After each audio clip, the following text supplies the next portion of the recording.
একটা বিবাহিত নারী সুন্দর হওয়ার পিছনে গল্প হচ্ছে তার স্বামী।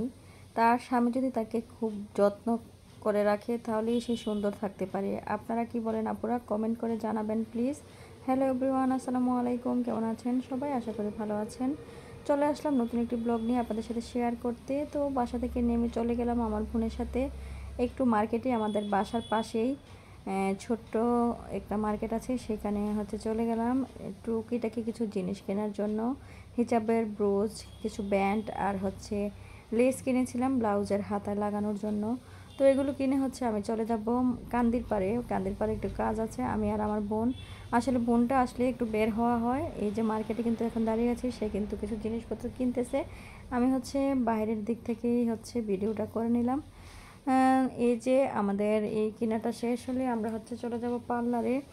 তো অনেক দিন যাবৎ পার্লারে যাওয়া হয় না, ঈদেও যাওয়া হয় না, আসলে সঙ্গী কেউ না থাকলে যাওয়া হয় না আর কি। তো বোনটা আসলে হচ্ছে এখানে সেখানে মার্কেটে ঘোরাঘুরি হয় আর হচ্ছে ট্রাভেলিংও করা হয়। তো এবার হচ্ছে বড় ট্যুর আর দেওয়া হয় নাই, দূরের ট্যুর আর এই আর কি। তো এখন চলে গেলাম পার্লারে। বোন ফেসিয়াল করবে, আমিও। তো এই যে আমাদের কুমিল্লা সিটিতেই হচ্ছে নজরুল এভিনিউতে পূবালী চত্বর বলে কান্দির পাড়। তো সেখানেই হচ্ছে নতুন একটা পার্লার হয়েছে, ফ্যাশন টাচ বিউটি পার্লার। তো আপুটার সাথে আমার অনেক আগে থেকে পরিচয়, প্রায় 2019 সাল থেকে আপুর হচ্ছে বিজনেস ছিল, কাপড়ের বিজনেস। তো সেই অনুযায়ী হচ্ছে আপুর থেকে আমি অনলাইন থেকে অনেক প্রোডাক্ট নিয়েছিলাম। তো আপু হচ্ছে এখন পার্লারটা দিয়েছে, ভাবলাম আপুর থেকে একটু সার্ভিস নিয়ে আসি।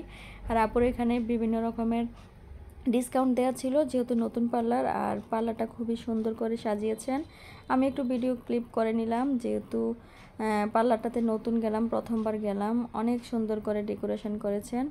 এদিক দিয়ে হচ্ছে আমি অন্য একটা ক্লায়েন্ট ছিল, আরও কয়েকজন ক্লায়েন্ট ছিলেন, তাদেরকে আর নেই নাই, যেহেতু অনুমতি ছাড়া অন্য কারোর ভিডিও নেওয়া উচিত না, যেহেতু আমি হচ্ছে ব্লগ বানাই। তো এদিক দিয়ে হচ্ছে আরেকটা আপুর চুল কাটা হচ্ছিল।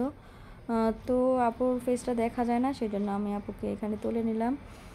তো আপনারা কার কী অবস্থা জানাবেন। এই যে আমি হচ্ছে বসে আছি, আমাদের যখন সিরিয়াল আসবে তখন হচ্ছে আমরা করব। আমার বোনের ফেসিয়াল চলছে, তো সে হচ্ছে ফেসিয়াল করতেছিল আর আমি হচ্ছে একটু ভিডিও ক্লিপ করে নিলাম। আর এদিক দিয়ে কিন্তু আমাদের কাজ শেষ হয়ে গিয়েছে।